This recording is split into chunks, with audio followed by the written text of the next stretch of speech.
নতুন নিয়মে বাংলাদেশ পুলিশের কনস্টেবল পদে নিয়োগ। জাতির পিতা বঙ্গবন্ধু শেখ মুজিবুর রহমানের স্বপ্নের সোনার বাংলার জন্য কাঙ্ক্ষিত জনগণের পুলিশ বিনির্মাণের লক্ষ্যে মাননীয় প্রধানমন্ত্রী শেখ হাসিনার নেতৃত্বে 2025 সালের মধ্যে মধ্যমায়ের দেশ এবং ভিশন 2041 পূরণের মাধ্যমে 2041 সালে উন্নত বাংলাদেশের উপযোগী করে বাংলাদেশ পুলিশকে গড়ে তোলার প্রত্যয়ে স্বরাষ্ট্র মন্ত্রণালয়ের তত্ত্বাবধানে কনস্টেবল পদের বিদ্যমান নিয়োগের নিয়ম নীতির আধুনিকায়ন করে একটি সুসংহত পদ্ধতি প্রস্তুত করেছে বাংলাদেশ পুলিশ।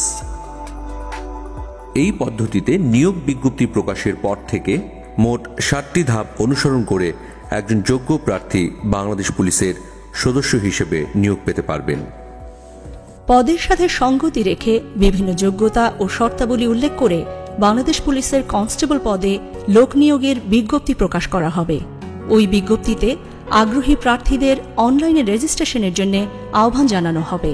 অনলাইনে আবেদনপত্র পরবর্তীতে পুলিশ হেডকোয়ার্টার্স কর্তৃক নির্ধারিত নিয়োগ বিধি অনুযায়ী ওয়েব বেসড স্ক্যানিং করা হবে। উল্লেখ্য যে প্রার্থী মিথ্যা বা অসম্পূর্ণ তথ্য প্রদান করলে ওই আবেদন নিয়োগের যে কোনো পর্যায়ে বাতিল বলে গণ্য হবে। এজন্য আগ্রহী প্রার্থীদের সঠিক তথ্য প্রদানের জন্য বিশেষভাবে অনুরোধ করা হচ্ছে। এই ওয়েব বেসড স্ক্যানিং শেষে যোগ্য প্রার্থীদের মোবাইল নম্বরে ইউজার আইডি এবং পাসওয়ার্ড সম্বলিত একটি SMS পাঠানো হবে।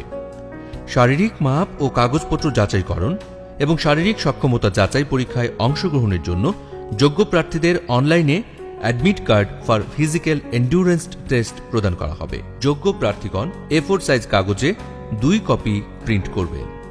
অ্যাডমিট কার্ডের 2 কপি ব্যতীত কোনো প্রার্থী শারীরিক মাপ ও কাগজপত্র যাচাইকরণ ধাপে অংশগ্রহণ করতে পারবেন না।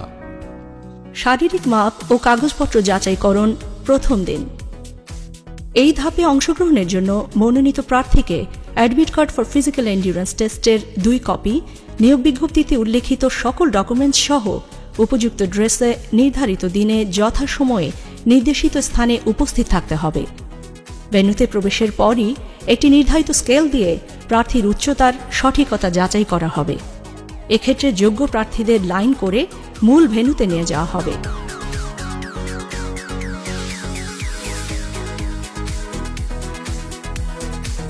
সেখানে বিজ্ঞপ্তিতে উল্লেখিত শর্তানুসারে প্রার্থীদের উচ্চতা, ওজন ও পুরুষ প্রার্থীদের ক্ষেত্রে বুকের মাপ পরিমাপ করা হবে।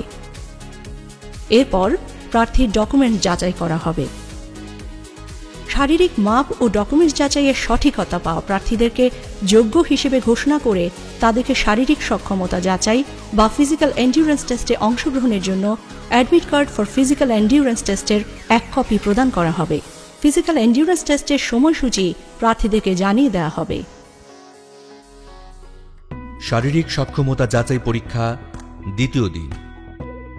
শারীরিক সক্ষমতা যাচাই পরীক্ষার জন্য আগত প্রার্থীদের admit card for physical endurance test ও রেজিস্টারে সংরক্ষিত তথ্যাবলী পুনরায় চেক করে ভেন্যুতে প্রবেশ করানো হবে। এক্ষেত্রেও যথাযথ অ্যাডমিট কার্ড ছাড়া কোনো প্রার্থী মাঠে পরীক্ষায় অংশগ্রহণ করতে পারবেন না। আগত প্রার্থীদেরকে ব্রিফিংয়ে অংশগ্রহণ করতে হবে। সেখানে শারীরিক সক্ষমতা যাচাই পরীক্ষার ও মাঠের নিয়ম নীতির বিষয়ে ব্রিফিং করা হবে। শারীরিক সক্ষমতা যাচাই পরীক্ষার ইভেন্ট শুরুর পূর্বে প্রত্যেক প্রার্থী ইভেন্টে অংশগ্রহণের জন্য শারীরিক ও মানসিকভাবে সুস্থ আছেন মর্মে উল্লেখ করে ইন্ডেমনিটির ঘোষণাপত্র নিয়োগ কমিটির নিকট দাখিল করতে হবে। প্রার্থী ইভেন্টে অংশগ্রহণের পূর্বেই এই ঘোষণাপত্র প্রদান করা বাধ্যতামূলক। শারীরিক সক্ষমতা যাচাই পরীক্ষা মোট 7টি ইভেন্টের মাধ্যমে অনুষ্ঠিত হবে।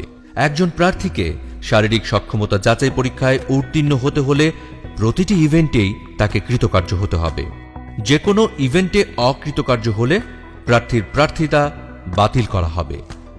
প্রথম ইভেন্ট দৌড়। এই ইভেন্টে পুরুষ প্রার্থীদের 200 মিটার দূরত্ব 28 সেকেন্ডে এবং নারী প্রার্থীদের 200 মিটার দূরত্ব 34 সেকেন্ডে অতিক্রম করতে হবে। দৌড় শুরুর পূর্বে প্রার্থীদেরকে দৌড়ের নিয়মকানুন বিষয়ে ব্রিফিং করা হবে। দৌড়ের ক্ষেত্রে প্রার্থীকে চুনের দাগ বা চেক পয়েন্টের পেছনে সিটিং পজিশন নিতে হবে। কোনো প্রার্থী যদি চুনের দাগ স্পর্শ করেন কিংবা হুইসল ব্যতীত দৌড় আরম্ভ করলে সরাসরি ডিসকোয়ালিফাইড হবেন। এই ইভেন্টে উত্তীর্ণ প্রার্থীরাই পরবর্তী ইভেন্টে অংশগ্রহণ করার সুযোগ পাবেন। দ্বিতীয় ইভেন্ট পুশ আপ। এই ইভেন্টে পুরুষ প্রার্থীদের 35 সেকেন্ডে 15টি পুশ আপ ও নারী প্রার্থীদের 30 সেকেন্ডে 10টি পুশ আপ দিতে হবে। ইভেন্ট শুরুর আগেই প্রার্থীদেরকে পুশ আপ ইভেন্টের নিয়মকানুনের বিষয়ে ব্রিফিং করা হবে। পুশ আপে বডি, হেড, ব্যাক পার্ট এবং হিপ একই লেভেলে অর্থাৎ স্ট্রেট থাকতে হবে। হিপ ডাউন থাকবে, হাঁটু সোজা থাকবে এবং কোনো অবস্থাতেই মাটিতে স্পর্শ করবে না। আপ অবস্থায় এলবো স্ট্রেট এবং ডাউন অবস্থায় এলবো বেন্ড থাকবে। আপ থেকে ডাউনে গিয়ে আবার আপে আসলে একটি পুশ আপ কাউন্ট করা হবে। বাঁশি দিলে প্রত্যেক প্রার্থীকে পুশ আপ শুরু করতে হবে। কোনো প্রার্থী উল্লিখিত নিয়মের ব্যত্যয় করলে ডিসকোয়ালিফাইড হবেন। এছাড়াও এরপর নির্ধারিত সময়ের মধ্যে পুশ আপ সম্পন্ন করতে না পারলে প্রার্থী ডিসকোয়ালিফাইড হবেন। এই ইভেন্টে কৃতকার্য হওয়া প্রার্থীগণ পরবর্তী ইভেন্টের জন্য মনোনীত হবেন।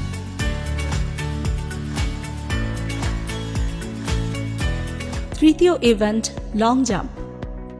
এই ইভেন্টে পুরুষ প্রার্থীদের কমপক্ষে 10 ফিট এবং নারী প্রার্থীদের কমপক্ষে 6 ফিট দূরত্ব জাম্প করে যেতে হবে। এই ইভেন্টের শুরুতেও প্রার্থীদের নিয়মকানুনের বিষয়ে ব্রিফিং করা হবে। প্রার্থীদেরকে অবশ্যই চুনের দাগের পেছন থেকে জাম্প করতে হবে। জাম্প করার সময় চুনের দাগ স্পর্শ করলে কিংবা অতিক্রম করলে প্রার্থী ডিসকোয়ালিফাইড হবেন। নারী প্রার্থীদের ক্ষেত্রে 6 ফিট এবং পুরুষ প্রার্থীদের ক্ষেত্রে 10 ফিট দূরত্বে মার্কিং ফিতা দেওয়া হবে। নির্দেশনা মেনে প্রার্থীদেরকে জাম্প করতে হবে। প্রার্থীকে অবশ্যই জাম্প করে ওই মার্কিং ফিতা অতিক্রম করতে হবে।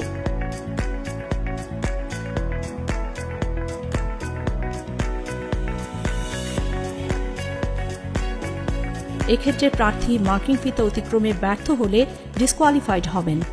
উল্লেখ্য যে প্রত্যেক প্রার্থী এই ধাপে উত্তীর্ণ হতে সর্বোচ্চ 3 বার করে জাম্প করার সুযোগ পাবেন। চতুর্থ ইভেন্ট হাই জাম্প। এই ইভেন্টে পুরুষ প্রার্থীদের জাম্প করে 3.5 ফিট ও নারী প্রার্থীদের 2.5 ফিট উচ্চতা অতিক্রম করতে হবে। ইভেন্ট শুরুর পূর্বেই প্রার্থীদেরকে ইভেন্টের নিয়মকানুনের বিষয়ে জানিয়ে দেওয়া হবে। ইভেন্ট পরিচালক বাঁশি দিলে প্রত্যেক প্রার্থী দৌড়ে এসে জাম্প করে নির্ধারিত উচ্চতা অতিক্রম করবে। জাম্প করার সময় ক্রসবার স্পর্শ করলে বা ক্রসবার পড়ে গেলে কিংবা জাম্প করার পর প্রার্থী জাম্পিং পিটের মধ্যে না থাকলে ডিসকোয়ালিফাইড হবেন। উল্লেখ্য যে প্রত্যেক প্রার্থী এই ধাপে উত্তীর্ণ হতে সর্বোচ্চ 3 বার করে জাম্প করার সুযোগ পাবেন। এই ধাপে উত্তীর্ণ প্রার্থীরাই কেবলমাত্র পরবর্তী দিনের শারীরিক সক্ষমতা যাচাই পরীক্ষায় অংশগ্রহণ করতে পারবেন। হাই জাম্প ইভেন্টের মাধ্যমেই শারীরিক সক্ষমতা যাচাই পরীক্ষার দ্বিতীয় দিনের কার্যক্রম শেষ হবে। শারীরিক সক্ষমতা যাচাই পরীক্ষা তৃতীয় দিন। শারীরিক সক্ষমতা যাচাই পরীক্ষার তৃতীয় দিনে নির্দেশনা অনুযায়ী প্রার্থীদের যথাসময়ে নির্ধারিত স্থানে উপযুক্ত পোশাকে উপস্থিত থাকতে হবে। তৃতীয় দিনের শুরুতেও প্রার্থীদের ব্রিফিং করে ওই দিনের কার্যক্রমের বিষয়ে অবহিত করা হবে। ব্রিফ শেষে প্রার্থীদের পুনরায় ইভেন্ট স্থলে নিয়ে যাওয়া হবে। পঞ্চম ইভেন্ট দৌড়। এক্ষেত্রে পুরুষ প্রার্থীদের 1600 মিটার দূরত্ব 6 মিনিট 30 সেকেন্ড এবং নারী প্রার্থীদের 1000 মিটার দূরত্ব 6 মিনিটে অতিক্রম করতে হবে। দৌড় শুরুর পূর্বে প্রার্থীদেরকে দৌড়ের নিয়মকানুন বিষয়ে ব্রিফিং করা হবে। দৌড়ের ক্ষেত্রে প্রার্থীকে চুনের দাগ বা টেক পয়েন্টের পেছনে সিটিং পজিশন নিতে হবে। এক্ষেত্রে একই রিদমে দৌড়ে অংশগ্রহণ এবং অনুশীলনের প্রয়োজনীয়তা রয়েছে। এই ইভেন্টে উত্তীর্ণ প্রার্থীরাই পরবর্তী ইভেন্টে অংশগ্রহণ করার সুযোগ পাবেন। ষষ্ঠ ইভেন্ট ড্র্যাগিং। এই ইভেন্টে পুরুষ প্রার্থীদের 150 পাউন্ড ওজনের টায়ারকে টেনে 30 ফুট দূরত্ব এবং নারী প্রার্থীদের 110 পাউন্ড ওজনের একটি টায়ারকে টেনে 20 ফুট দূরত্ব পর্যন্ত নিতে হবে। ইভেন্ট শুরুর আগেই প্রার্থীদের ড্র্যাগিং ইভেন্টের নিয়মকানুনের বিষয়ে ব্রিফিং করা হবে। টায়ারের রশিকে কোমরের সাথে লাগিয়ে সামনের দিকে মুখ করে টেনে নিতে হবে। ড্র্যাগিং শুরুর বাঁশি দিলে প্রত্যেক প্রার্থী ড্র্যাগিং শুরু করবেন। এক নাগারে ড্র্যাগিং করতে হবে। এক্ষেত্রে যদি কোনো প্রার্থী বসে পড়েন কিংবা থেমে যান কিংবা নিজের ট্র্যাকের বাইরে টায়ার নিয়ে যান তাহলে প্রার্থী ডিসকোয়ালিফাইড হবেন। এছাড়াও দূরত্ব অতিক্রমে ব্যর্থ হলেও প্রার্থী ডিসকোয়ালিফাইড হবেন।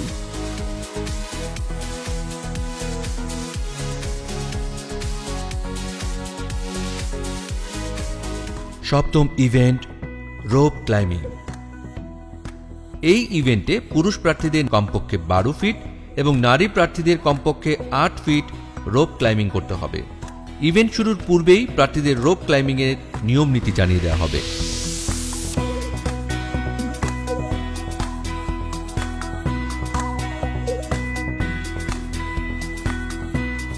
বাঁশি দিলে প্রার্থীরা রোপ ক্লাইম্বিং শুরু করবেন।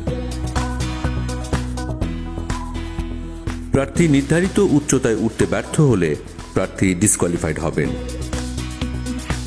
এই ইভেন্টে উত্তীর্ণ প্রার্থীরা ফিজিক্যাল এন্ডুরেন্স টেস্টে চূড়ান্তভাবে নির্বাচিত বলে ঘোষিত হবে। অতঃপর তাদেরকে সারিবদ্ধভাবে নারী ও পুরুষ কোটা ভিত্তিক আলাদা আলাদাভাবে দাঁড় করানো হবে। তাদের তথ্যাদি পূরণের জন্য ফর্ম সরবরাহ করা হবে। পূরণকৃত ফর্ম, ফিজিক্যাল এন্ডুরেন্স টেস্টের কার্ড, সার্টিফিকেট, পাসপোর্ট সাইজের ছবি এবং অফেরতযোগ্য ব্যাংক চালান, বিজ্ঞপ্তিতে উল্লিখিত সকল ডকুমেন্ট সংগ্রহ করে পুনরায় যাচাই বাছাইপূর্বক উপযুক্তদের ডকুমেন্টস রিজার্ভ অফিসের হেফাজতে রেখে নিয়োগ বোর্ড সভাপতির স্বাক্ষরিত লিখিত পরীক্ষা সহ অন্যান্য সকল পরীক্ষার জন্য প্রবেশপত্র ইস্যু করা হবে। পরবর্তী সময়ে উত্তীর্ণ প্রার্থীকে বাংলা, ইংরেজি, সাধারণ গণিত ও সাধারণ বিজ্ঞানের ওপর 45 নম্বরের লিখিত পরীক্ষায় অংশগ্রহণ করতে হবে। লিখিত পরীক্ষায় উত্তীর্ণদের 15 নম্বরের মনস্তাত্ত্বিক ও মৌখিক পরীক্ষায় অংশগ্রহণ করতে হবে। এরপর লিখিত পরীক্ষা, মনস্তাত্ত্বিক ও মৌখিক পরীক্ষার নম্বরের উপর ভিত্তি করে বিজ্ঞপ্তিতে উল্লিখিত কোটা অনুসরণ করে জেলাওয়ারি মেধাক্রম তৈরি করে প্রাথমিকভাবে প্রার্থীদের নির্বাচন করা হবে। প্রাথমিকভাবে নির্বাচিত প্রার্থীদের পুলিশ ভেরিফিকেশন ও স্বাস্থ্য পরীক্ষা সম্পন্ন করে চূড়ান্তভাবে প্রশিক্ষণে অন্তর্ভুক্তকরণ করা হবে।